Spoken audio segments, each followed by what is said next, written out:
2 here, the sprint race of the ADAC GT Masters Esports Championship at the Red Bull Ring is about to go racing. They get the command. We are go, go, go here at the Red Bull Ring, and it looks like Wisniewski's got a lightning start on the way down in towards turn number 1. Jack Keithley's been able to stick it up his inside though. That's a crazy, crazy start there. Pejic dropping back through the order, almost getting swamped there by a good couple of cars. What happened to Pejic on the start? The pole position sitter now trying to hang on for P5 as there's a bit of a dooring back, isn't it? Absolutely crazy stuff. Meanwhile, Alexander Dornaden looking on the inside of Marco Pejic, looking to put your pole position sitter down another position. And Dornaden's now found his way to the inside here, in towards the penultimate corner. Is he able to put the pole sitter down one more position? Yes, he is. And now here comes Martin Barner as well. It's all just unraveling here for Pejic as he gets spelled out into the runoff. Put Wisniewski off of trying to make that move happen. Speaking of moves, deep around the outside, Moritz Löhner in the Porsche trying to make things happen, trying to get one step on the podium higher, hanging out around the outside of the Bentley will gift him the inside for turn number 4. Let's see if your two-time champion can get anything done. He's clear by half a car length, and now he's clear by a full car length. Drive-through penalty for Nikodem Wisniewski, though. That is for ignoring slow down warnings. So he's going to have to take that, and door-to-door, Isaac Price, Kevin Siggy. Siggy just squeaks ahead by a slither of a car length there, but the Bentley's going to come back at him down the inside here. They're side-by-side ahead of these guys as well, between Brzezinski and Barner. A check-in behind, though, because Kazubon and Siggy are now going wheel-to-wheel through turn 5 and 6, and Siggy coming out ahead in that instance, as it was Kazubon who was trying to find his way by and try and secure himself a 12th place position. Right under the rear wing of Jack Keithley, putting the pressure on. He's got the slipstream, trying to go the outside into turn 2. That doesn't always work out. You can get pushed and squeezed, and that's exactly what Keithley's doing.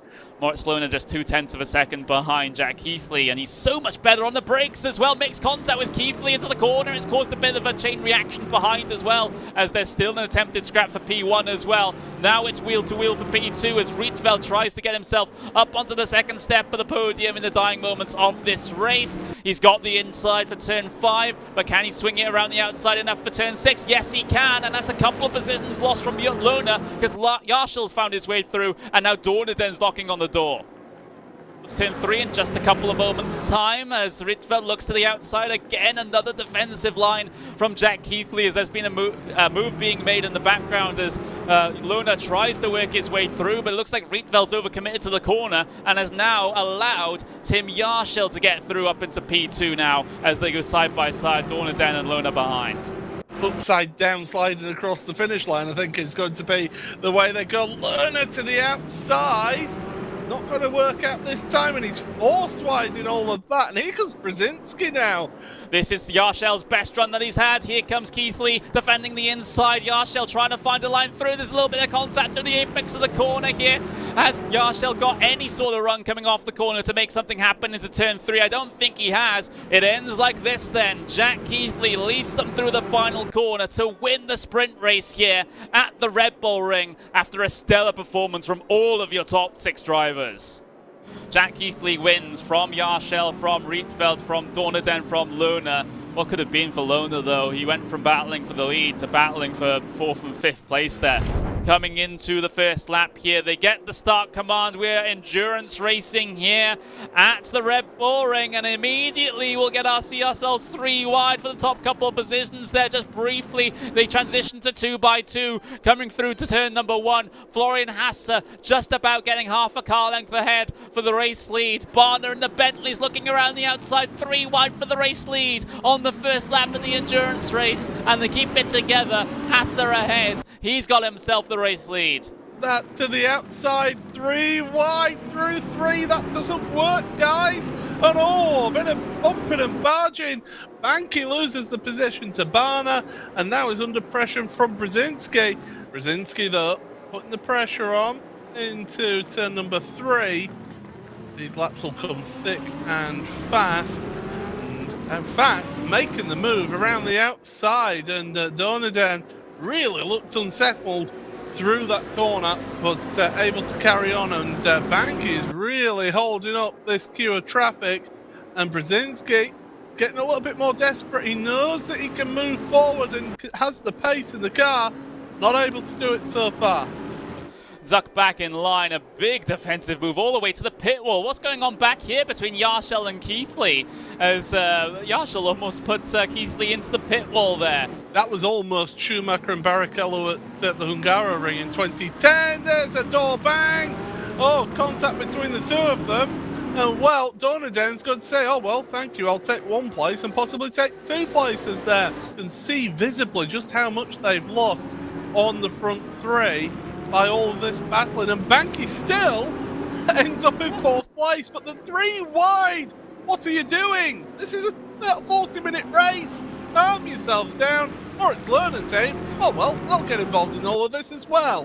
Into 3 he goes, and there's contact behind. Multiple cars involved in all of that one, and that was Dornaden getting turned. But it has cycled him back a couple positions. Oh, no, Thibaut Casabon. Thibaut Casabon has spun, and that's a big smash there for Wisniewski, who went red hot into that. Interesting to see, Brzezinski was able to get out ahead of Löhner. Löhner was coming out the pits as Brzezinski went past. Speaking of going past, Ben Spanky, and now Moritz Löhner looking down the inside of Brzezinski, down in towards turn number 3. A bit of a dooring through the apex. But here's now Moritz Löhner ahead. He's got himself the inside just a little bit here, and he's got himself clear. So put that Porsche up 1 more position. Oh, this is going to be tight. I think Hasse will have it. Yes, he will. So Hasse now effective race leader of all of those that had come down on towards the pit lane. He's just in front of Löhner, but he's going to be slower. Löhner needs to pounce now. He needs to take advantage of that speed. As well, he has to be so careful there on the inside. He doesn't now break himself and go straight into the side of the Porsche. Not quite close enough to be able to make a move, but Riedfeld certainly thinks he's close enough to make a move up into turn number 1. He tries to get it done, but there's the cutback from Banky, as Banky will now get the speed on the way down into turn 2. They just trade paint a little bit. It's Banky behind these two. Keith was just a few seconds, about a second ago behind. So yeah, it's Banky who's trying to take advantage of that. Everything, and he was determined to try and move forward, and he has moved forward now.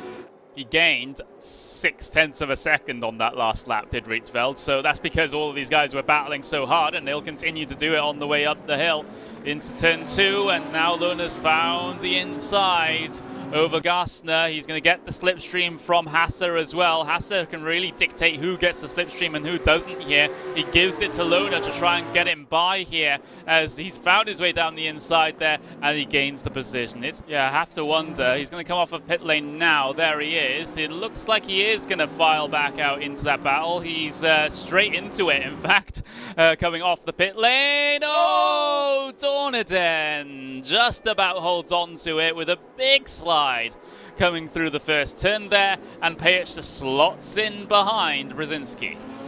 It really is great to see these guys having the fights that we kind of really expected that they would have a little bit later on in this event, due to the differences in terms of the strategy. As you can see, Pejic there in the thick of things, trying to get positions when you, like you said, when you have the advantage. Oh, Pejic gets the back end out through the final corner, and look at how many positions he's losing.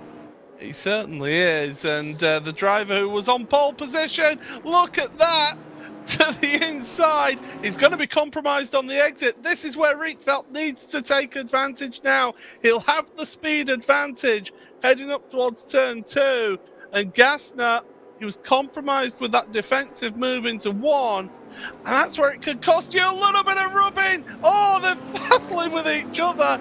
It's paint swapping. P1, P2, and now Löhner looks to make the move around the outside on his teammate. It's the Audi versus the Porsche from Door Esports coming through turn 2, and it's Hasse that's able to maintain his position ahead. The battle for P3 behind between Gassner and Rietveld as well, but we want to focus on this battle for the race lead, because they're going to go door to door once again up into turn 2. Löhner wasn't successful last time. Is he successful this time? The answer's going to be no. It's going to be another little sprint to the line. They're going to get door to door. more, but in the end, by less than a tenth of a second, Florian Hasse wins the endurance race here for round number 2 of the ADAC GT Masters Esports Championship at the Red Bull Ring. 52 thousandths of a second between the two teammates, Hasse and Löhner. Löhner just about almost got there, but no opportunities into the final, into the turn 2 and into turn 3 meant that he was always going to be up against it.